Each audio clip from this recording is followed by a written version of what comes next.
Have you ever wondered why the more we chase something, the further it seems to drift away? It's as if the very act of wanting pushes it out of reach, whether it's love, happiness, or a sense of success. We stretch our hands forward, hearts full of desire, only to find emptiness slipping through our fingers. But why does life work this way? In the quiet wisdom of Zen, there's a paradox that challenges everything we've been taught. When we stop clinging, the things we once chased begin to find us. Strange, isn't it? In a world that tells us to hustle harder and never ease up, the ancient path of Buddhism whispers a different truth. Perhaps real fulfillment comes not from grasping tighter, but from learning to let go. Imagine how often you've tried to control every detail of your journey. The planning, the pressure, the constant fear of things falling apart. It's exhausting. And yet, despite all the effort, you still feel stuck. Why? Because attachment, as the Buddha taught, is the root of suffering. The more we bind ourselves to outcomes, the more we suffer when they slip beyond our control. But when we begin to release that grip, when we loosen the knot of expectation, something shifts. A quiet clarity enters. A space opens within us. And in that space, peace begins to flow in. Ironically, what we were searching for begins to appear when we stop demanding it. In this video, we'll explore the liberating wisdom of Buddhist philosophy, a path that invites you to surrender, not as a sign of weakness, but as a return to your true strength. You'll learn why non-attachment isn't about apathy, it's about freedom. A freedom that welcomes joy, presence, and balance back into your life. If you've ever felt like your own expectations were keeping you trapped, stay with us. This insight may not just change your thinking, it might just change your entire way of being. Let's begin. 1. Flow like the river. Focus only on what you can shape. There's an old story whispered among the trees of a quiet monastery, a story of a monk who meditated each morning beside a gentle river. One day, a weary traveler arrived, his heart heavy with complaints, the demands of work, the weight of broken relationships, the endless chaos of trying to control it all. The monk listened, eyes steady and kind. Then he gestured toward the flowing water and said, "Do you see how the river moves? It does not fight the rocks, it flows around them. You must be like the river. Tend only to what you can guide, and let the rest pass." In that simple reflection lies one of life's deepest truths. Real freedom doesn't come from mastering the world around us. It begins the moment we stop clutching what was never ours to control. In Buddhist philosophy, this is not just wise, it is essential. The Buddha taught that the root of suffering is clinging, especially to things that are outside our reach. People's actions, outcomes, the past, the future. True peace arrives when we gently shift our gaze inward to what is ours alone. Our thoughts, our efforts, our heart. Think about the last time you were overwhelmed. Maybe someone dismissed you, or a meeting didn't go as planned, and you found yourself spiraling, trying to fix what was never yours to fix. But what if, in that moment, you had chosen a different response? What if instead of gripping tighter, you had focused on your calm presence, your words, your grace? This isn't about becoming cold or indifferent. It's about becoming clear. It's about no longer giving your precious energy to battles that aren't yours. When you do this, your spirit, like the river, becomes steady and powerful, not because it controls everything, but because it flows with what is real. Here's how you begin. Gently ask yourself, what is mine to carry? Is it your effort, your kindness, your attitude? Start there. Then, release what isn't yours, the opinions of others, the weight of the past, the storms you cannot stop. And finally, redirect your energy. Flow it into actions that align with your values, your truth, your peace. Ask yourself today, what burden have I mistaken as my own? In releasing it, you don't lose power, you reclaim it. Because just like the river, your life knows where it's meant to go. You only need to stop resisting and let it move. 2. Embrace the beauty of imperfection. A man once sat before a Zen master, weighed down by disappointment. No matter how hard I try, he confessed, nothing turns out perfect. The master, without a word, placed a teacup in his hands, a small cup with a visible crack along its side. "Drink," he said gently. The man frowned. "But it's broken," the master smiled. "And yet, it still holds the tea." In that quiet exchange lies a timeless truth. The purpose of life is not perfection, but presence, acceptance, and grace. So often, our suffering is not born from what happens, but from our resistance to how it happens. We carry an inner script, how things should go, how people should behave, how perfect we must be. And when reality doesn't match, we crumble inside. But Buddhist wisdom reminds us, perfection is not the path. It is the illusion that keeps us chasing peace instead of receiving it. Nature itself is a silent teacher. No tree grows in a straight line. No stone is without a scar. The moon, beloved in poetry, wears craters like ancient jewelry. And yet, not one of these is seen as broken. Why do we hold ourselves and our lives to a standard that even nature doesn't follow? When we demand flawlessness, we deny ourselves the joy of growth, the wisdom of failure, the softness of compassion. Think of a time when things didn't unfold as you hoped, perhaps a project slipped through your fingers, or a conversation left you misunderstood. How often did you judge yourself instead of asking, "What is life trying to show me?" Because it is often the crooked paths that lead to the most sacred places. It's the cracked teacup that teaches us how to hold gently, not perfectly. Modern life trains us to hide our flaws, to edit the image, to fix the crack, to erase the smudge. But Zen teaches us to see the light shining through the crack. Like an artist who honors the imperfect brushstroke, we too must learn to honor the imperfect moments of our lives. That's where beauty becomes real, not in what is flawless, but in what is honest. Here's how to begin. When something falls short of your expectation, pause and shift your lens. Ask not, "Why is this wrong?" but, "What wisdom lives in this?" Offer yourself kindness. You are not a machine. You are a soul in motion. Mistakes are not flaws in your design. They are part of your unfolding. And look again at what you once judged as broken. You may find it glows with the warmth of truth, humility, and depth.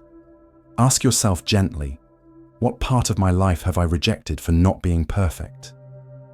And can I welcome it now, exactly as it is? Because here's the quiet miracle, the cracked teacup still holds tea. And you, in all your imperfections, are already whole. 3. Come home to the present, the practice of mindfulness. A young student once sat with his Zen master and asked, "What is the secret to a peaceful life?" Without a word, the master handed him a warm cup of tea. The student took a sip, but his thoughts wandered to tasks left undone, to tomorrow's responsibilities. The master, sensing the drift, gently took the cup from his hands and said, "When you drink tea, just drink tea." That simple moment carries the weight of ancient truth. Peace, the kind that doesn't waver, lives only in the present. But how often do we live anywhere but here? Our minds travel to distant futures full of what-ifs and should-haves, or rewind to a past we can no longer touch. Meanwhile, the present moment, where life is actually happening, passes by unnoticed. The Buddha reminded us that the now is all we ever truly own. The past is gone, the future uncertain, but the breath you are taking right now is real. Within it lies the doorway to clarity, stillness, and joy. Think back to a moment when you felt fully alive, perhaps standing beneath a golden sky at dusk, or sitting quietly as rain tapped against the window. In that sliver of time, the noise faded.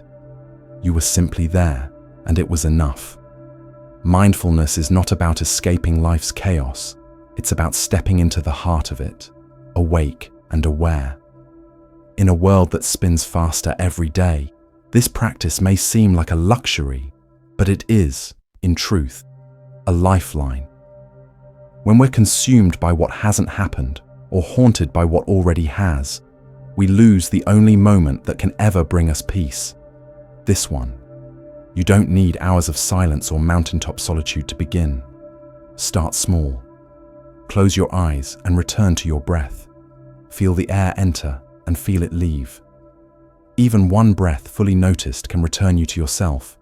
As you walk, eat, or speak, tune in. What do you see? What do you feel? What do you hear? The world comes alive when you truly arrive in it, and when the mind pulls you away, as it will gently guide it back, not with force, but with kindness. What is here, right now? That is your anchor. Mindfulness isn't about clearing your mind. It's about seeing your mind and choosing to return, again and again, to the only place peace can live, the present. So ask yourself today, what joy am I missing because I'm not here to receive it? Begin with one breath, one true, mindful breath. Let that be your doorway to presence. Because this moment, just as it is already enough. 4. The power of perspective, seeing with clarity. There is a quiet parable told in Zen circles, one of a humble farmer whose horse escaped into the hills. His neighbors, quick to react, cried out, "What terrible luck!" The farmer only nodded and whispered, "Perhaps." Days later, the horse returned, bringing with it a wild stallion. "How wonderful!" the villagers exclaimed. Again, the farmer said, "Perhaps." But when his son tried to tame the wild beast, he was thrown and broke his leg. Such misfortune, they groaned. Still, the farmer replied, "Perhaps." Then came the army, recruiting young men for war. His son, unable to walk, was spared. The neighbors rejoiced once more, but the farmer, calm, unmoved, only said, "Perhaps." This tale carries a profound truth. Our peace does not come from what happens, but from how we see what happens. In the teachings of the Buddha, suffering is often born not from the events of life, but from our judgments about those events. We label things as good or bad, lucky or unfair, and in doing so, we trap ourselves in a cycle of reaction and resistance. But when we loosen our grip on those labels, a new kind of freedom begins to emerge. Think of the last disappointment you faced. Maybe it was a lost opportunity, a relationship that unraveled, or a door that closed when you needed it most. At first, it may have felt like failure, but what if that moment, painful as it was, carried within it the seed of redirection? Perhaps that loss is clearing space for something more aligned with who you're becoming. Perhaps the detour is the beginning of the path you were always meant to walk. Reframing isn't about pretending everything is perfect. It's about opening your heart to the hidden wisdom inside the unexpected. A job you didn't get may nudge you toward a passion you had buried. A heartbreak may guide you back to your own center. A mistake may humble you in a way that prepares you for greater compassion. In every moment, life invites us to look again, more gently, more patiently, more deeply. Here's how to begin. Pause before you react. Let the moment breathe. Ask not, "Why is this happening to me?" but, "What might this be here to teach me?" Look for the lesson. Even in discomfort, wisdom waits. Ask, "What opportunity lies hidden beneath this?" and release the urge to define everything. Life is not always what it seems at first glance. Trust that meaning often reveals itself slowly, like the moon rising behind clouds. Buddhist wisdom reminds us, when you stop labeling your experiences, you begin to truly see them. What once felt like an ending becomes a threshold. What once seemed unfair becomes sacred preparation. So ask yourself today, what if this isn't a setback, but a turning point in disguise? When you change the way you see your life changes with you. 5. Let go of entitlement. Have you ever caught yourself thinking, "I deserve better than this"? It's a quiet voice that creeps in when life doesn't go as planned, when you're overlooked, disappointed, or simply not getting what you expected.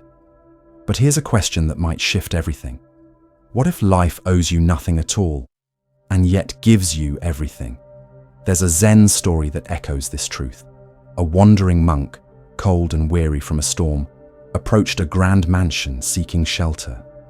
The owner turned him away without a second thought. So the monk took refuge in a dilapidated shed nearby. As the storm passed and morning sunlight poured through the cracks in the wooden walls, he smiled and whispered, "Even this humble shelter is more than I deserve." That's the power of perspective. While many would feel angry or insulted, the monk felt gratitude for a roof, for warmth, for the sunrise. Entitlement, in Buddhist thought, is one of the subtlest traps of the ego. It tells you that because you've worked hard, life must reward you. That you've been kind, so others should be kind back. That you've suffered enough, so joy ought to come knocking. But life doesn't operate on contracts, it flows, freely and unpredictably. And when we cling to the belief that we're owed something, we suffer not from the world, but from the resistance within ourselves.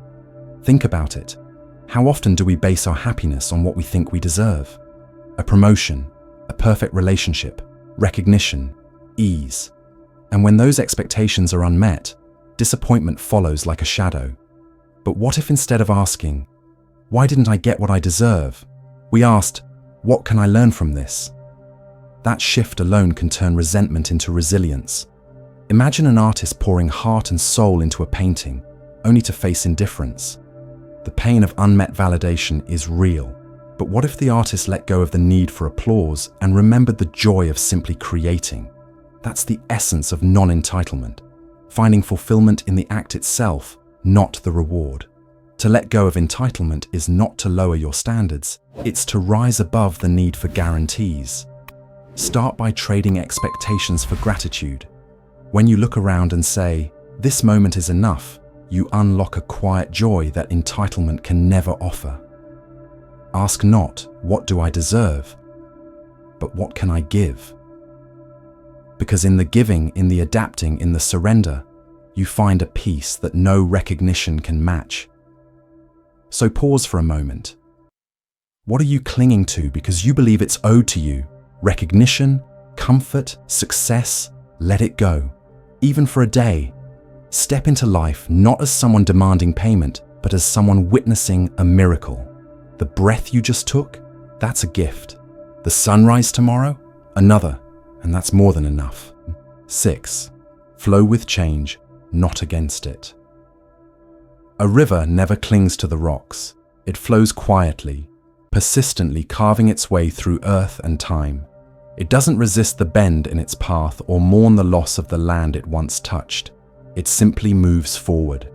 This is the way of life.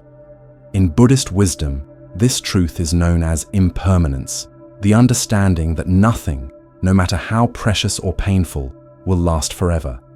Everything arises, transforms, and fades away. But still, we resist. We hold on to the way things were. We beg the universe to freeze time in moments of comfort or to speed through seasons of pain. But the seasons don't listen to our wishes. Summer doesn't argue with autumn. Winter doesn't plead to stay. Life continues its rhythm, and the more we fight that rhythm, the more suffering we create. Think of someone who's built their entire identity around their career. One day, that chapter ends, maybe the company dissolves, or they're no longer needed, and suddenly, they're faced with a terrifying silence. But in that silence lies something sacred, the space for rebirth. What if, instead of tightening our grip, we surrendered? Not in defeat, but in wisdom. The wisdom that knows, even endings are beginnings in disguise. Perhaps a relationship ends. It hurts. But what if that very pain is pruning you, clearing the soil so something more aligned can bloom in its place? Buddhism doesn't ask us to enjoy change. It asks us to see it, to honor it, to recognize it as a teacher, not a thief. Here are gentle ways to begin. Notice your grip. When something changes, ask yourself, What am I afraid to lose? Often it's not the thing itself, but the story we've wrapped around it. Shift your focus. Instead of obsessing over what's gone, open your heart to what's arriving. Even uncertainty has gifts hidden in its folds. Return to now. Change is hardest when we live in what-ifs. Come back to this breath, this moment. It's the only place peace can live. The great Zen masters remind us, you can't step into the same river twice. Life moves, and so must we. So ask yourself, what are you still trying to hold together that is already falling apart? And what if that's not a tragedy, but an invitation? Let the leaves fall. Let the river curve. Let the chapter close. Not because you're giving up, but because you're waking up. Waking up to a deeper truth. When you stop clinging, you start evolving. And in that space where the old drifts away and the new quietly enters, you'll find the strength not just to survive, but to transform. So today, breathe deeply. Trust the unfolding. And take one brave step forward, not despite the change, but because of it. 7. Let silence speak for you. In the heart of Zen wisdom, there's a saying that echoes like a whisper through time. Speak only if what you have to say is more beautiful than silence. There's a quiet kind of truth in that, one that the noise of modern life often drowns out. Picture a still, mirror-like lake. When left undisturbed, it reflects the world in perfect detail: the sky, the trees, the dance of clouds. But toss in a single stone, and the ripples distort everything. In much the same way, our words, when thrown out carelessly, can disturb the peace around us. They can turn understanding into conflict and clarity into confusion. Think back to a moment when emotions ran hot, perhaps during an argument with someone close. In the heat of that moment, did your words bring healing, or did they fuel the fire? Often, the most powerful response isn't a clever retort, but quiet restraint. Silence isn't avoidance, it's awareness.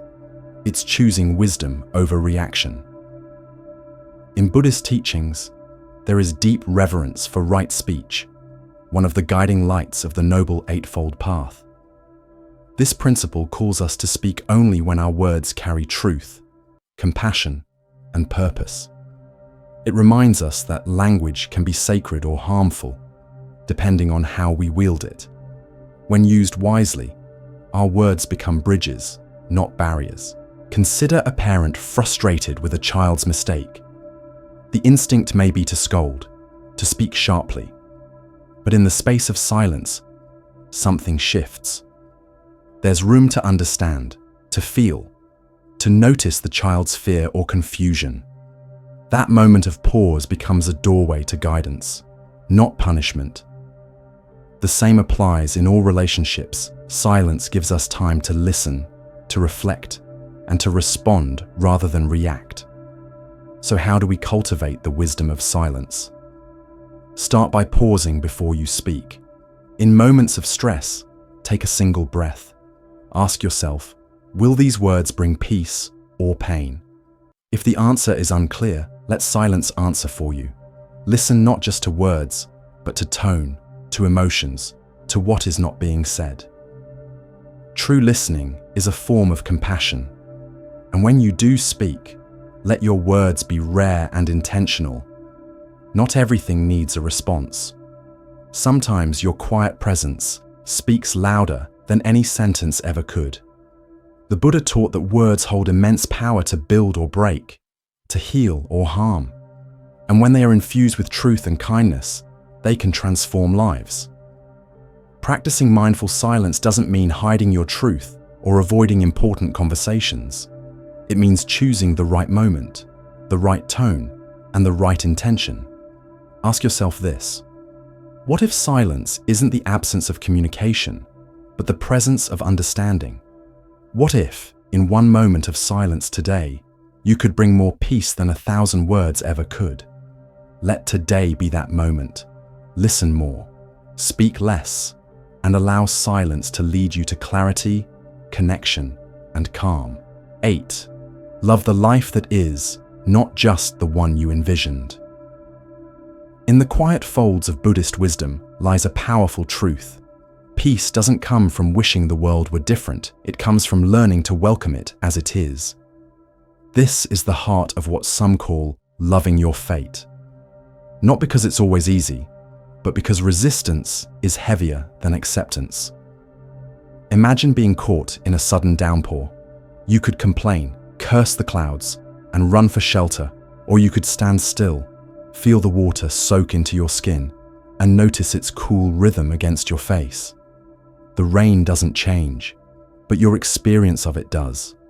In the same way, life brings moments we never asked for. Heartbreak, financial loss, unexpected turns that shatter our carefully built plans. Yet the pain is often amplified by our refusal to let go. Buddhism teaches that suffering is born not from the experience itself, but from clinging the insistence that life should be other than it is. When we resist what's happening, we add a second arrow of pain. But when we accept, even embrace what comes, we discover a quiet strength we didn't know we had. Think of a craftsman who labors for months to sculpt a beautiful statue. Just as he completes it, an earthquake strikes, shattering his creation. Where most would see only loss, the craftsman gathers the fragments and begins again, this time creating a mosaic that carries both beauty and story.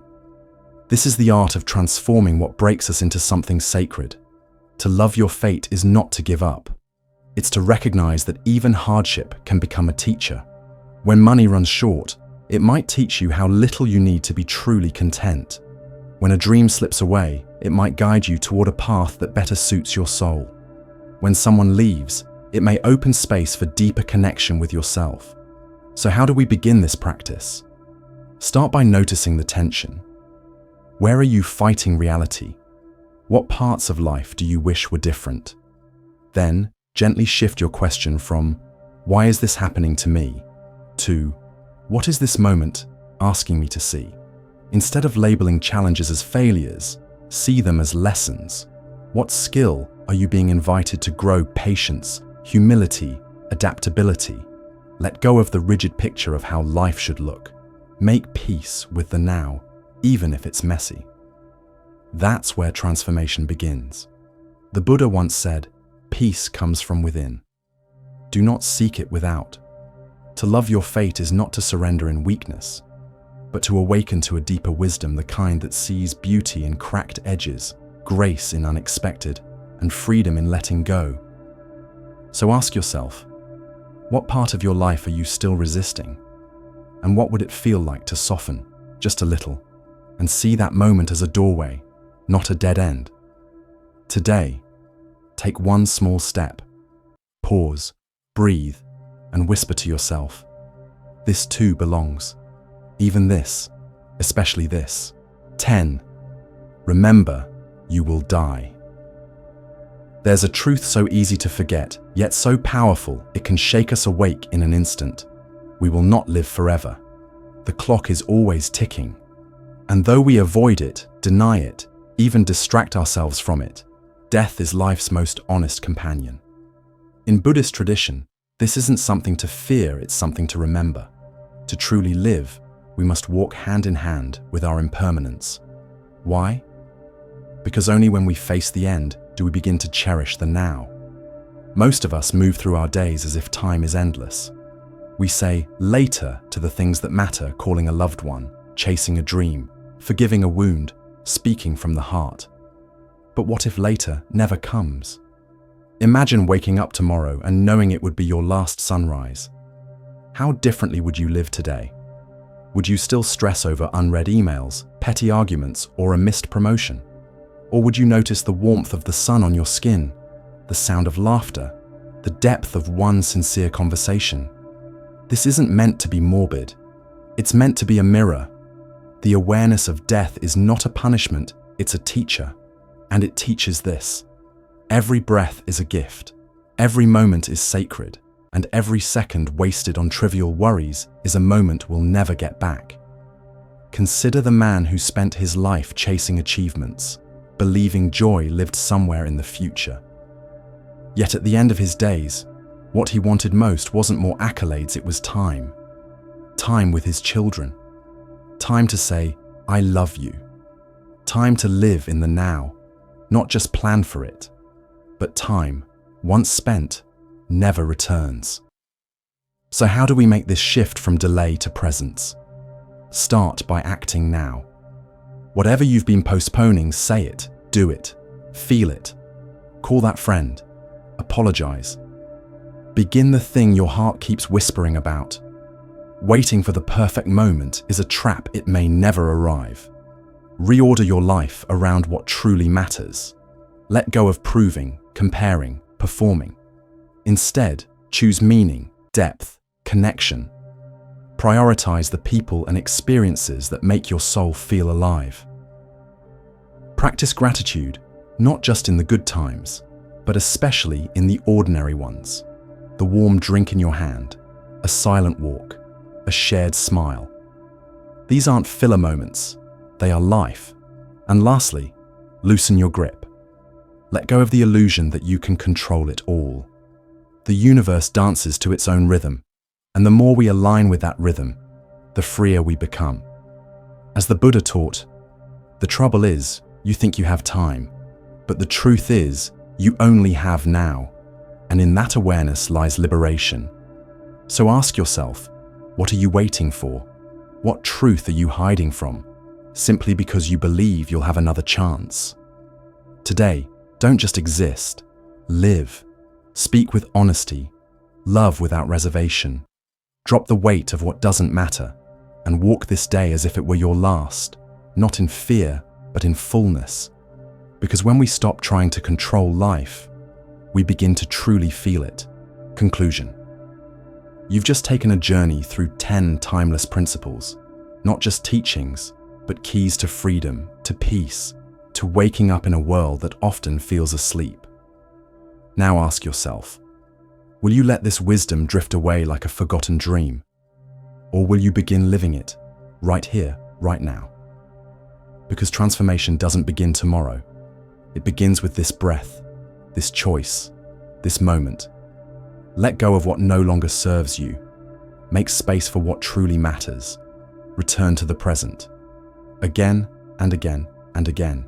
If this journey stirred something within you, if even one lesson lit a small fire in your soul, don't let it fade. Feed it, nurture it, grow it. And if you're ready to keep walking this path of insight, stillness, and deep inner strength, subscribe and join our mindful community. Each video is a step, each story a mirror, each moment a doorway to a more awakened life. Tell us in the comments, which lesson spoke to your heart the most? Was it learning to let go, embracing stillness, or remembering that time is not guaranteed? Your reflection may just help someone else take their first step toward awakening. So, hit subscribe, tap the notification bell, and share this video with someone who needs a moment of stillness in the noise. Because the world doesn't need more noise. It needs more awakened souls. And maybe, just maybe, you're here because you're becoming one.